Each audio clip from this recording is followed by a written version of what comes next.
I found some public reports of the CPCB, and when I do the analysis of data, what I found that the dissolved oxygen and the BOD, what we are talking about, they have a very good positive relation. Could be possible that because of there are so many people who are taking a holy bath there, because of that the physical interaction, means like if you talk about the interaction of air and water, the oxygen exchange of air and water could be increased because of the physical activities. Central pollution control board का जो data है वो बहुत inconsistent है। इतना जल्दीबाजी एक दिन का डेटा को लेकर, 2 दिन का डेटा को लेकर कह देना कि पानी इस आपको नहाने लायक नहीं है, ये थोड़ा जल्दीबाजी होगा। When I see these reports in the various newspapers, so as a scientist, as a data scientist, I dig into that, and when I found some public reports of the CPCB, and when I do the analysis of data talking about, they have a very good positive relation, though that significance, statistical significance is not too much, but they have a positive kind of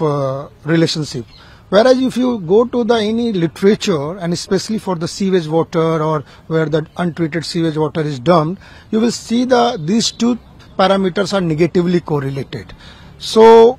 I thought that what could be the reason. So the first reason what came in my mind, that it could be possible that because of there are so many people who are taking a holy bath there, and because of that the physical interaction, means like if you talk about the interaction of air and water, the oxygen exchange of air and water could be increased because of the physical activities, and it can increase the dissolved oxygen, what we have found in the report. And apart from that, you see, like there are so many other parameters, and what I see that this report they don't have like the explanation for where what are the measurement techniques, and I am sure that they are taking a protocol and all these things by CPCB. Also there are some parameters like nitrate. If you are talking about the E. coli bacteria, then we have to see also the association with nitrate, which is not there in that report, which is actually in the public forum. And also if you talk about what are the locations, whether the locations are the bathing locations or whether it is a mainstream location, whether is the flowing water is there. So these are actually missing in like the report what I found in the media. So I would say like we need more data sets, we need more measurements, the frequency of measurement, whether it is only twice in a week or it should be every day, because you see there is a huge number of population which is taking bath. And if you talk about the coliform bacteria, it is nothing like new. If for example, nothing new in the sense like the human body, even I have take a bath and everything, still I may have few bacteria with me, and if I will go to bath in any water body, that bacteria can go and suspended in the water. So that could be one reason. And if you see the data, and if you see the Sahi-Snan peaks, you will see that the E. coli bacteria peaks at that time. So in conclusion, what I would say that we need more data sets, we need more parameters, we need more stations, monitoring station, especially the down the stream, then we can say any conclusive statement about this one. Actually, central pollution control board का जो data है वो बहुत inconsistent है। Inconsistent in the term में एक ही दिन में डेटा जो दिखाता है कि बहुत हाई वैल्यू है, अगले दिन बहुत लो वैल्यू है, और इसी तरीके से ऊपर नीचे का वैल्यू जो है, तो इस पे कंक्लूड कर देना कि अनसेफ है नहाने के लिए, ये थोड़ा बहुत जल्दबाजी होगा। क्योंकि इस तरीके का डेटा जो है आपके गढ़मुक्तेश्वर घाट है आपका, वहां पर भी मिलता है, कानपुर में भी है, गाजीपुर में भी इस तरीके का डेटा है, उसी तरीके का डेटा बक्सर में है, उससे ज्यादा ही है, पटना का भी बहुत घाट है जिसमें इससे ज्यादा ही हाई वैल्यू बीओडी रिपोर्टेड है। तो इतना जल्दीबाजी एक दिन का डेटा को लेकर, 2 दिन का डेटा को लेकर कह देना कि पानी इस आपको नहाने लायक नहीं है, ये थोड़ा जल्दीबाजी होगा। यही मेरा कहना है इसमें, क्योंकि ये जो दिया गया है कि ट्रीटमेंट नहीं हो रहा है जिस कारण से आ रहा है,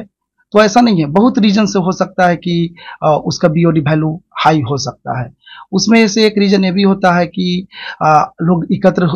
एक जगह होते हैं, नहाते हैं, तो उससे भी होता है। दूसरी बात यह है कि आपका एग्रीकल्चर का भी रन ऑफ होता है, उससे भी वैल्यू हो सकता है। तो लेकिन सबसे बड़ी बात है कि सैंपलिंग जो है, जो कब लिया गया है, कितने डेप्थ पर वाटर का लिया गया है, कितने दिन का डेटा पर आपने एनालिसिस किया है, क्योंकि 13 तारीख और 14 तारीख का डेटा का 13 तारीख को डेटा में देखा गया है कि बहुत हाई बीओडी है। 14 तारीख का डेटा में वही सेंट्रल पोल्यूशन कंट्रोल बोर्ड है जो दिखाता है कि कोई भी बीओडी नहीं है, बिलो डिटेक्शन लिमिट है, डिटेक्ट भी नहीं हो रहा है। तो इसलिए एक कह देना कि वहां पर नहाने लायक नहीं है, ये बहुत ही जल्दबाजी है और बहुत ही अभी कंक्लूड नहीं कर सकते हैं इतना कम डेटा के साथ।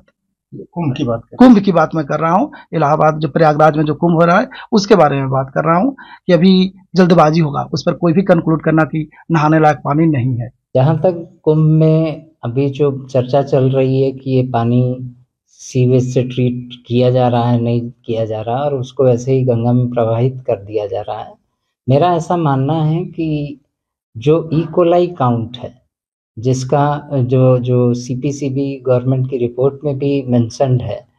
वो इकोलाई ही एक ऐसा कोई पैरामीटर